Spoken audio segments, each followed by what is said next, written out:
कैसे भूल सकता हूँ मैं तुम्हें? तुम्हारी आंखें, तुम्हारी मुस्कुराहट, सब कुछ याद है मुझे। मैं बड़ी मुश्किल से तलाल को संभालने में कामयाब हुआ। अब क्यों मेरी सारी मेहनत को जाया करना चाहती हूँ? वैसे भी अब तलाल बहुत जल्दी वापस आने वाला है, सीधी शादी ही होगी। वाह भाई, यहाँ कोई था ना? यहाँ तो कोई भी नहीं। वही खुशबू चारों तरफ फैली हुई इस वक्त भी। फरीन मुझे बता रही थी कि उसकी रोजाना स्काइप पर बात होती है। बकवास करती है। सिर्फ मैं जानता हूँ कि वो इस वक्त कहाँ है और किस हाल में।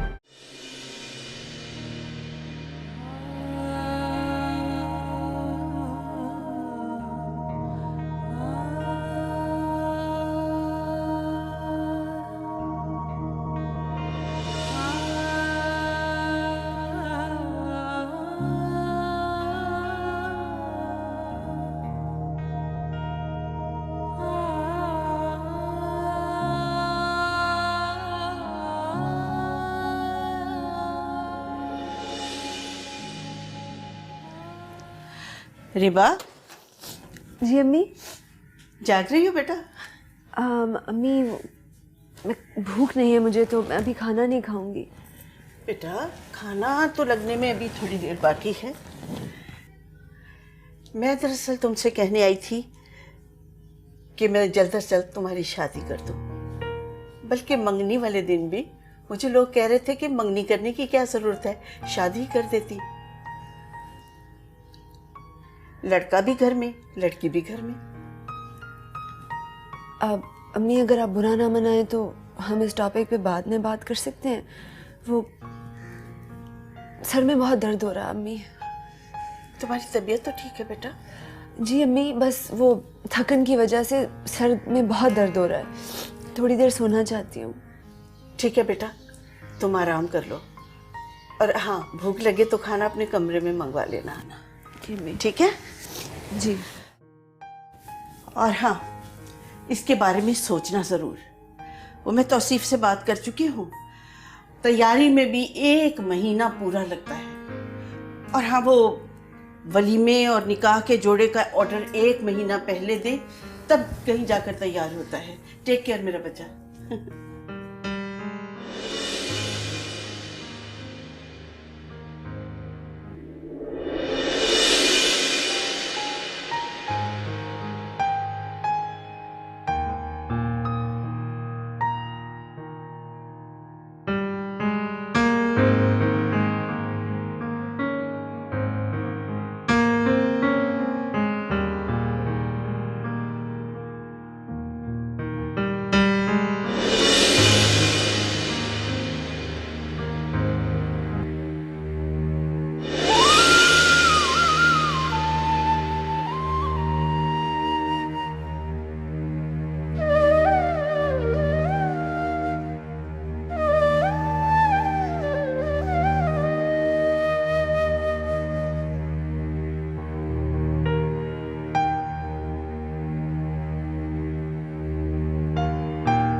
रिबा, अस्सलाम वालेकुम अम्मी। वालेकुम सलाम बेटा।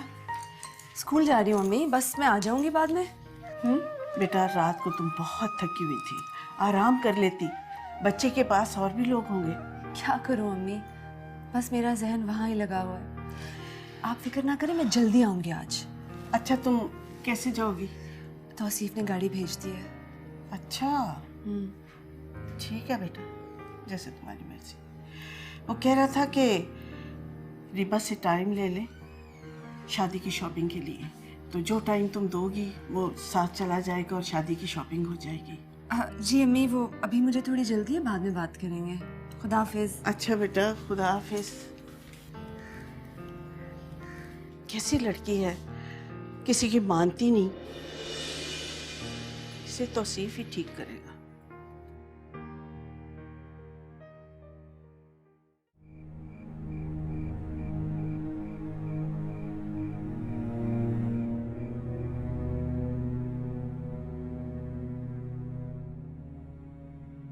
रिबा, खुदा क्या होता जा रहा है मुझे। लगता है इस नाम के सिवा मेरी जिंदगी में और कुछ है ही नहीं। ये खुशबू अब मेरे चारों तरफ ही रहने लगी है शायद।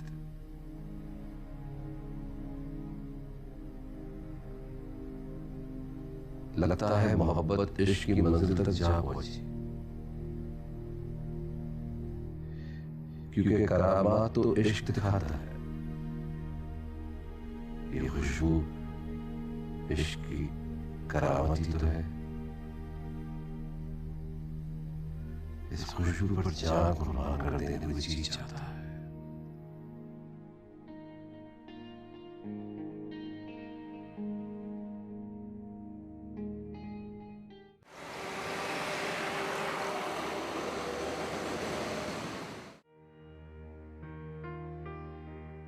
साहब मैं बहुत गिल्टी फील कर रही हूँ। मैंने तलाल को क्या समझा और उसको देखकर मुझे पता है वो कभी बर्दाश्त नहीं कर सकेंगे अगर मैं रिबा की हैसियत से उनसे मिलूं। पर डॉक्टर साहब मैं क्या करूँ, मैं उनके लिए कुछ करना चाहती हूँ। जी रिबा, मैं आपके जज्बात अच्छी तरह समझता हूँ, लेकिन तलाल ने मुझसे वादा लिया है कि वो किसी से नहीं मिलना चाहता और मैं उसे फोर्स नहीं करूँगा, और मेरा यही कमिटमेंट मुझे बाउंड करता है। डॉक्टर साहब मैं तलाल को कभी नहीं बताऊंगी कि मैं कौन हूँ, और ये मैं आपसे वादा कर रही हूँ।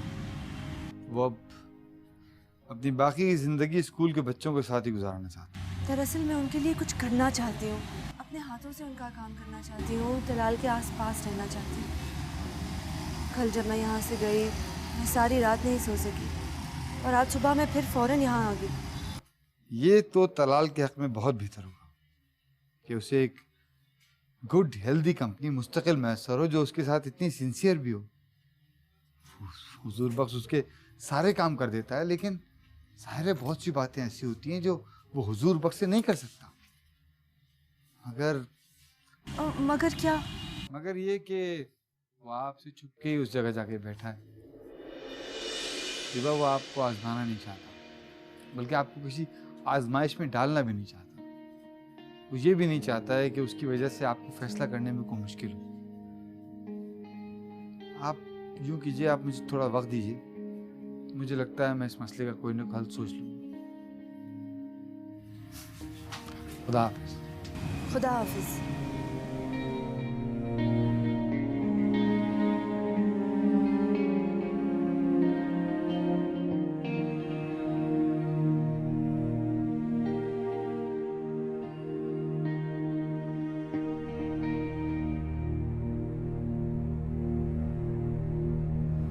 सचमुच मैं होश को बैठा हूँ, वही खुशबू। खैर कैसी मसरूफियत लेकर आया हो? भाई ये बहुत प्यारी सी लड़की जो बोल नहीं सकती लेकिन सुन सकती है।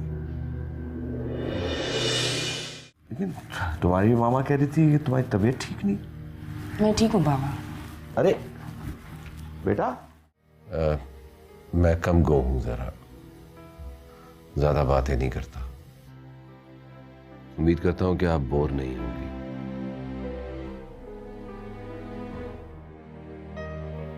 खालिद बता रहा था कि आप बोल नहीं सकती मगर सुन सकती हैं।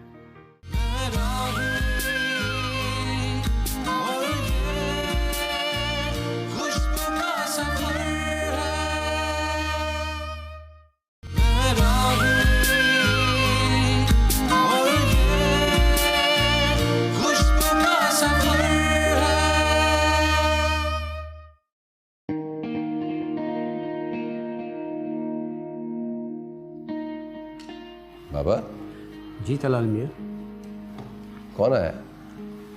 कोई नहीं आया तलाल मियाँ, जो आएगा यहाँ वो आपसे मिलने और आपसे बातें करने ही आएगा। अच्छा, कोई नहीं आया? तलाल मियाँ, लगता है आपको फिर वही खुशबू आ रही है जो आपको सोते से उठाकर बिठा देती है। हाँ, लगता है कि मैं पागल हो गया हूँ और आपको भी परेशान करता रहता हूँ। नहीं तलाल मियाँ, ऐसा तो ना कहें। अरे आपके लिए तो मेरी जान हाजिर है। अस्सलाम वालेकुम। वालेकुम अस्सलाम। खालिद तुम आए हो? जी हाँ, कैसे हो यार? मैं बिल्कुल ठीक हूँ और आपके लिए एक बहुत दिलचस्प मसरूफियत लेके आया हूँ। मसरूफियत एंड गुड कंपनी। सचमुच मैं होश को बैठा हूँ, वही खुशबू। खैर, कैसी मसरूफियत लेकर आए हो? भाई ये बहुत प्यारी सी लड़की जो बोल नहीं सकती लेकिन सुन सकती है। इट इज सैड, लेकिन इसकी कंडीशन बचपन से नहीं है। कोई एक्सीडेंट हुआ था बचपन में जिसके नतीजे में बोलने की कुव्वत से महरूम हो गई। मेरी तरह, जैसे मैं बचपन से अंधा नहीं हूँ, अब हो गया हूँ। भाई इन्हें म्यूजिक का बहुत शौक है और इन्होंने कभी तुम्हें किसी ब्लाइंड स्कूल में म्यूजिक की क्लास लेते हुए सुना था और जब से मेरे पीछे पड़ी है कि इन्हें म्यूजिक सीखना है, वो भी तुमसे। और लिहाजा आज मैं इनको इनके भरपूर स्टार पे तुम्हारे पास ले आया हूँ और तुम्हें अब इनको म्यूजिक सिखाना होगा। खालिद, मेरे लिए तो बड़ा मसला कुछ नहीं है। इन्हें ब्रेल आती है, तुम्हें जो कुछ समझाओगे वो ब्रेल के जरिए समझाओगे। सिंपल। वो तो ठीक है, मगर अगर मगर कुछ नहीं है, मैं कह रहा हूं ना, तो बस सिखाना है। ठीक है। आपसे मिलकर बहुत अच्छा लगा। आपका नाम क्या है? नबीला। नबीला, क्या सीखना चाहेंगी आप? ओह, भूल नहीं सकती। और खालिद, कैसे हो यार?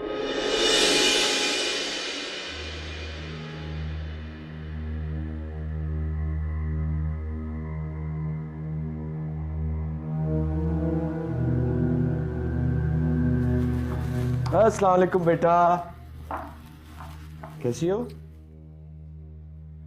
कहाँ जा रही हो? जिम जा रही हूँ। लेकिन तुम्हारी मामा कह रही थी कि तुम्हारी तबीयत ठीक नहीं। मैं ठीक हूँ बाबा। अरे बेटा,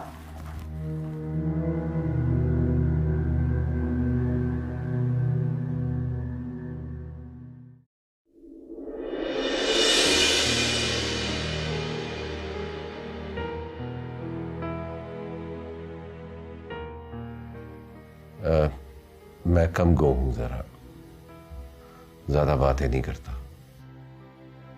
उम्मीद करता हूं कि आप बोर नहीं होंगी।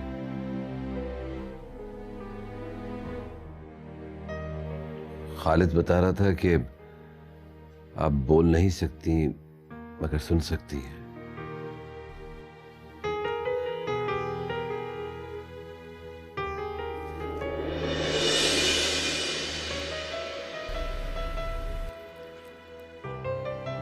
एक गुजारिश कर सकता हूं कि आप प्लीज आइंदा मुझे छूइएगा नहीं।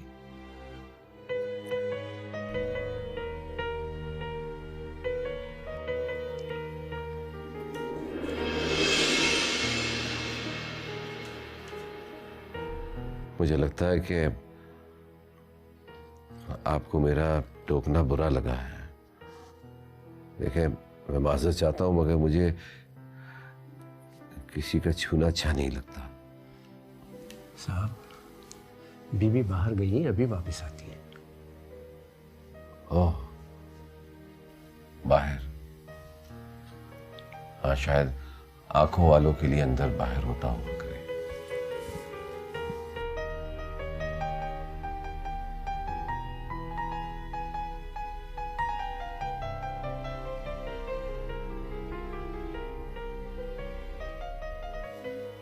बाबा, वो नबीला आ गई? छोटे साहब, वो मुझे बताकर गई थी इशारों से कि मैं अभी वापस आती हूँ। आप परेशान हो।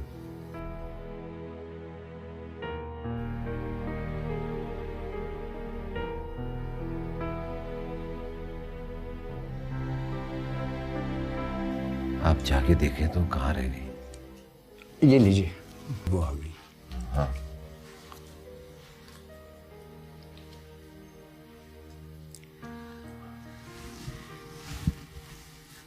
सब ये लीजिए। क्या है? ये बीबी कुछ लिख कर लाई हैं, आप पढ़ लीजिए।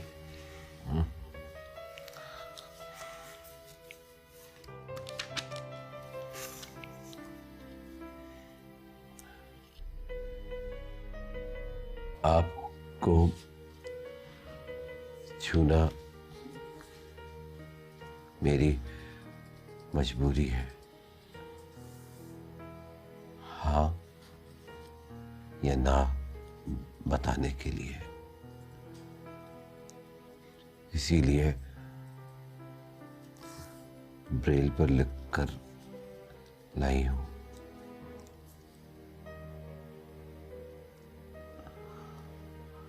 और ब्रेल पे लिखने में वक्त लगता है।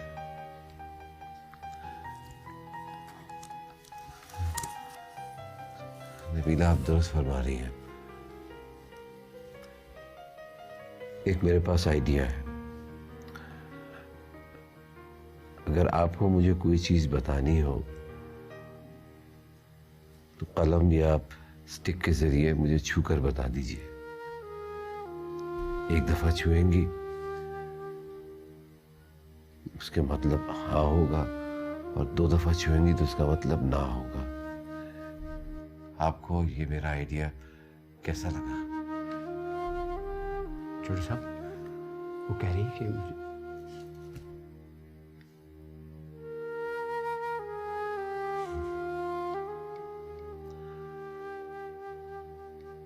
चलें, म्यूजिक तो आपको मैं बाद में सिखाऊंगा। उससे पहले मैं आपका ज़ौक़ देखना चाहता हूँ। मेरे पास मोबाइल में कुछ गानों की लिस्ट है। अपनी पसंद का गाना लगा दीजिए, मुझे पता लग जाएगा आपको किस किस्म के गाने या गज़ल पसंद है, तो उसी हिसाब से फिर गाना भी सीख लेंगे। अब आप फ़ोन दीजिए। ये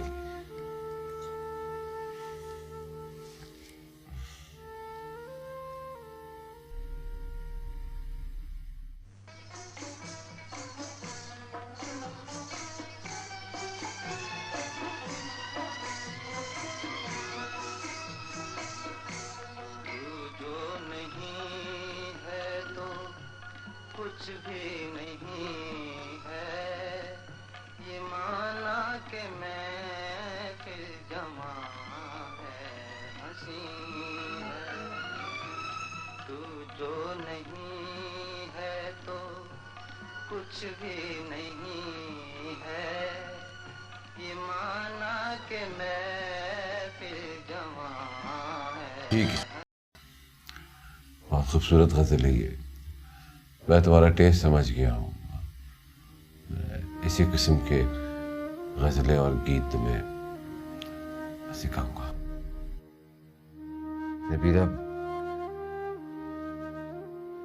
जब आप फ्लूट बजाना सीख लेंगी तो मैं आपसे सुनूंगा।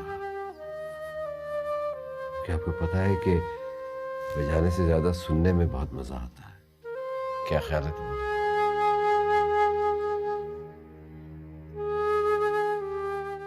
शगुफ्ता, एक्चुअली कुछ बातें फ़ोन पे नहीं हो सकती। अब जो भी बात होगी आमने सामने बैठ के होगी। आई थिंक मतलब अपने बेटे से ही पूछ लेना, जिसे लोगों की पगड़ियां उछालने का बहुत शौक है। खुदा हाफिज। पता नहीं तलाल को क्या हो गया। इतने मुख्तलिफ इंसान होते थे, अब उन्होंने बिल्कुल खुद को घर तक महदूद कर लिया, सिर्फ इसलिए ताकि वो किसी और पर बोझ ना बने। तलाल मेरा बचपन का दोस्त है, वो हमेशा से ऐसा ही है। कभी भी नहीं चाहता कि उसकी जात से किसी को मामूली सी भी तकलीफ पहुंचे। ये दुनिया बहुत जालिम है साहब, माजूर तक पे जुल्म करती है। उस बेचारी को भी जाने कैसे कैसे लोग मिले हैं, किस किस से धोखा खाया होगा उसने। धोखा?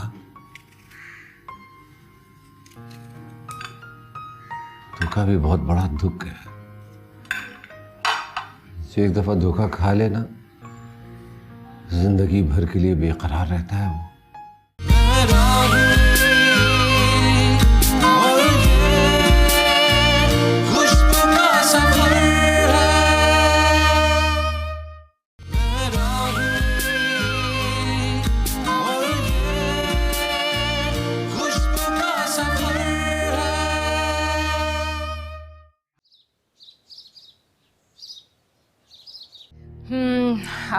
आप लोग कब वापस आ रहे हैं? खैर, कॉल कैसे की? आई मीन कोई काम था? शगुफ्ता, एक्चुअली कुछ बातें फ़ोन पे नहीं हो सकती। अब जो भी बात होगी आमने सामने बैठ के होगी। आई थिंक मतलब अपने बेटे से ही पूछ लेना, जिसे लोगों की पगड़ियाँ उछालने का बहुत शौक है। खुदा हाफिज।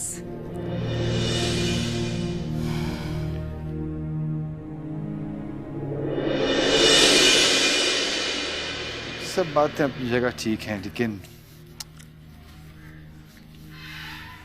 मुझे लगता है कि आपको अपने आप को संभालना चाहिए, वरना इस तरह तो आप डीप डिप्रेशन में चली जाएंगे। जी, पता नहीं तलाल को क्या हो गया। इतने मुख्तलिफ इंसान होते थे, अब उन्होंने बिल्कुल खुद को घर तक महदूद कर लिया, सिर्फ इसलिए ताकि वो किसी और पर बोझ ना बने। तलाल मेरा बचपन का दोस्त है और वो हमेशा से ऐसा ही है। कभी भी नहीं चाहता कि उसकी जात से किसी को मामूली सी भी तकलीफ पहुंचे। शायद इसीलिए सारी तकलीफें, सारे दर्द खुद ही बर्दाश्त करता है। बहुत अच्छे इंसान है तलाल, बहुत अच्छा। आपको पता है डॉक्टर खालिद, तलाल को देख के मुझे ऐसे लगता है जैसे हम लोग तो बस जिंदगी जिए जा रहे हैं, बेमकसद, बिला वजह।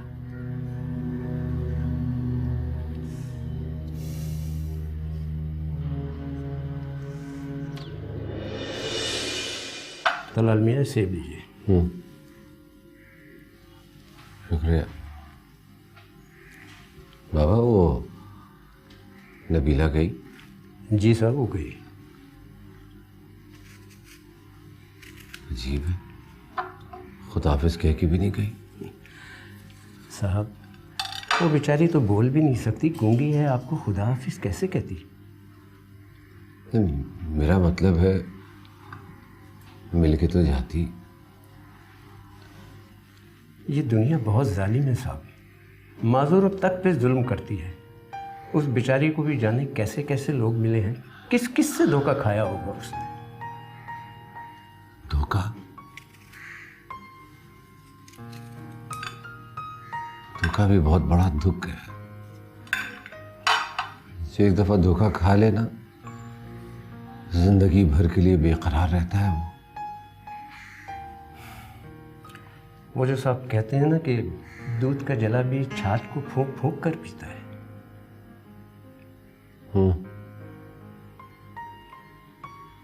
मैंने उससे पूछा ही नहीं कि वो कहाँ से आई है, उसके माँ बाप कौन है, कहाँ रहती है। तलाल मियाँ, मैं तो अल्लाह से यही दुआ करता हूँ कि अल्लाह सबको अपने हिफ्ज़-ओ अमान में रखे। हाँ। ये लीजिए आप दूध, ये रहा, ये लीजिए।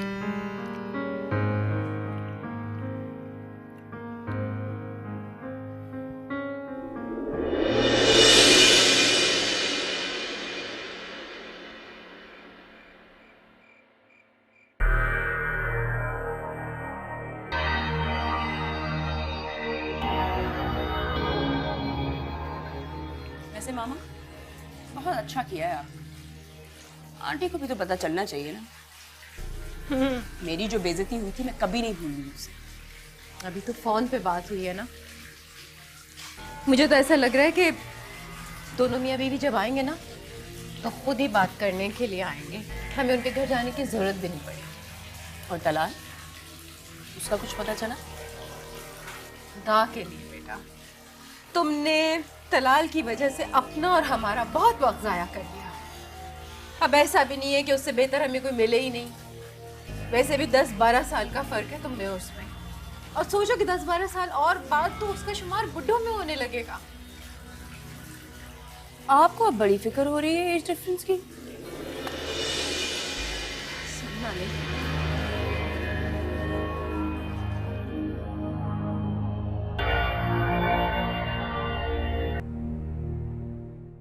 मेरी हालत ऐसी थी जैसे समंदर के तूफान में फंसी किसी कश्ती की होती है, जिसके बादबान खोल दिए जाते हैं और फिर उसकी किस्मत है कि हवा उसे कहां ले जाए। लेकिन मेरी खुशकिस्मती कि मेरी मोहब्बत की कश्ती को किनारा नजर आने लग गया।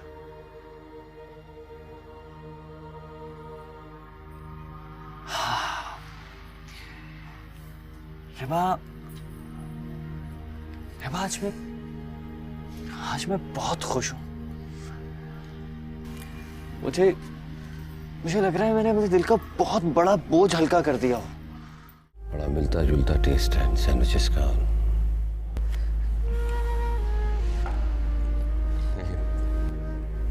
क्या कर रही हैं आप? मैं आपसे पहले भी कह चुका हूं, मुझसे कोई भी बात करनी हो तो इशारा किया करें, पेंसिल के जरिए या किसी और के जरिए। प्लीज हाथ ना लगाया करें।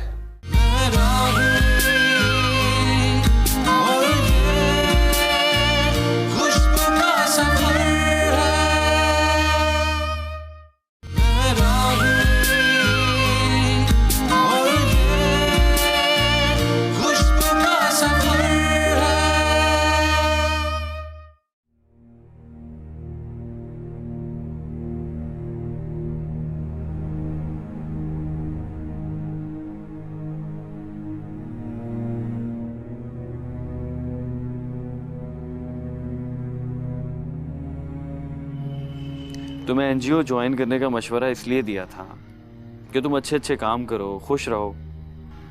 पहली बात तो तुम्हारी ठीक है, पर दूसरी बात का ताल्लुक दिल से है। अच्छा, तो ऐसी कौन सी बातें हैं जिनका ताल्लुक दिल से है और जिसने तुम्हें उदास किया हुआ है? मैं तुम्हारे साथ कुछ बातें शेयर करना चाहती हूँ तौसीफ। अब वाकई बर्दाश्त नहीं होता। ठीक है,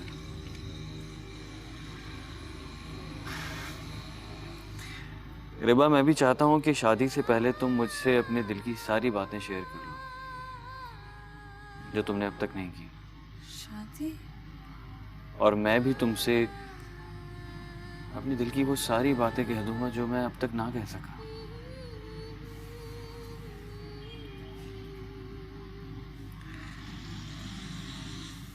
रिबा, मैंने कितने साल लगा दिए इस बात को कहने में, हिम्मत करने में,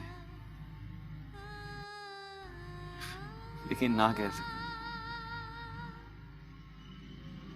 आज कहूंगा। मैं तुमसे बहुत मोहब्बत करता हूँ रिबा।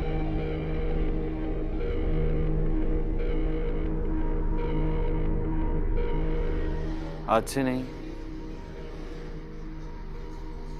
जब से होश संभाला है तब से। मुझे लग रहा है आज मेरे दिल का बहुत बड़ा बोझ हल्का हो गया है।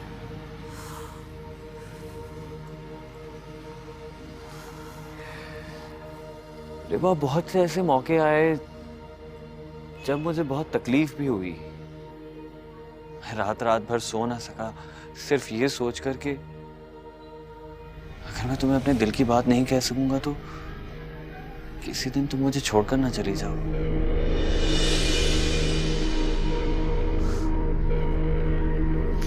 मेरी हालत ऐसी थी जैसे समंदर के तूफान में फंसी किसी कश्ती की होती है, जिसके बादबान खोल दिए जाते हैं और फिर उसकी किस्मत है कि हवा उसे कहां ले जाए। लेकिन मेरी खुशकिस्मती कि मेरी मोहब्बत की कश्ती को किनारा नजर आने लग गया।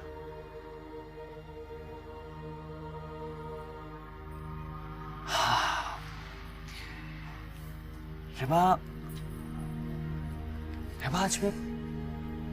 आज मैं बहुत खुश हूं।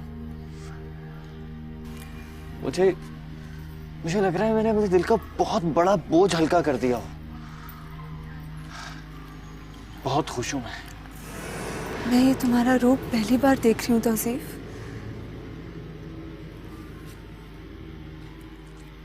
हाँ, ठीक कहा तुमने,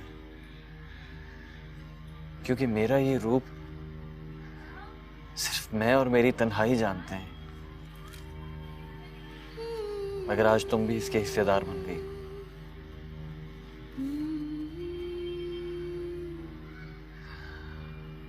हाँ, तुम क्या कहना चाहती थी? मैं बस ये कहना चाहती थी कि पता नहीं क्यों आजकल मैं उदास रहने लगी हूँ। तुम इस उदासी को महसूस ना करना तौसीफ, हाँ, बिल्कुल भी ना करना। रिबा, तुम्हें परेशान होने की जरूरत नहीं है। रिबा, मेरी मोहब्बत सारी जिंदगी तुम्हारा तवाफ करती रहेगी, किसी गम या उदासी को तुम्हारे करीब नहीं आने देगी। ये वादा है मेरा।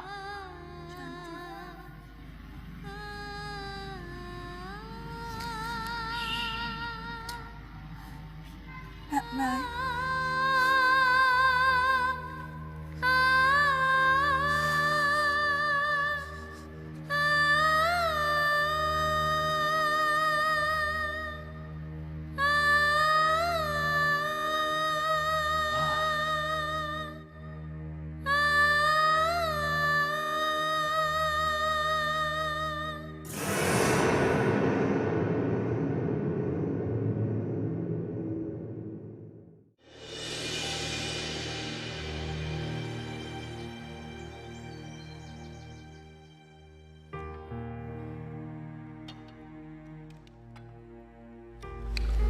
अब बीबी सैंडविच दे रही है आपको।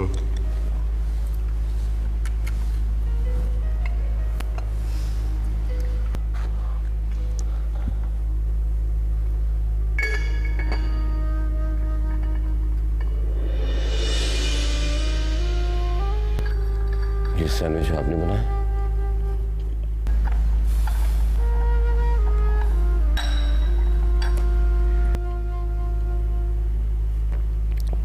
कि मुझे कोई याद आ गया।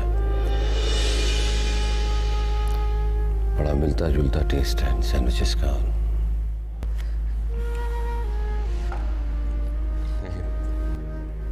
क्या कर रही हैं आप? मैं आपसे पहले भी कह चुका हूं, मुझसे कोई भी बात करनी हो तो इशारा किया करें, पेंसिल के जरिए या किसी और के जरिए। प्लीज हाथ ना लगाया करें।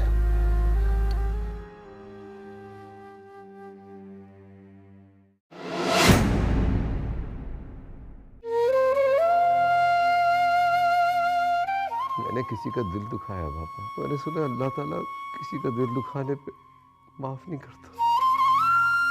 बहुत दूर दूर महसूस हो रही है मुझे। काम की वजह से थक जाती हूँ ना। तुम्हारे झूठ पे यकीन करने के सिवा मेरे पास कोई और रास्ता भी नहीं। तुमको मैंने मना नहीं किया था कि मुझे छूना नहीं, क्यों छुआ तुमने मुझे? रिबा के बाद मुझे कोई और लड़की छुए तो मैं ये बर्दाश्त नहीं कर सकता। मना कर दूं उस लड़की को? मैं उसका दिल नहीं तोड़ना चाहता।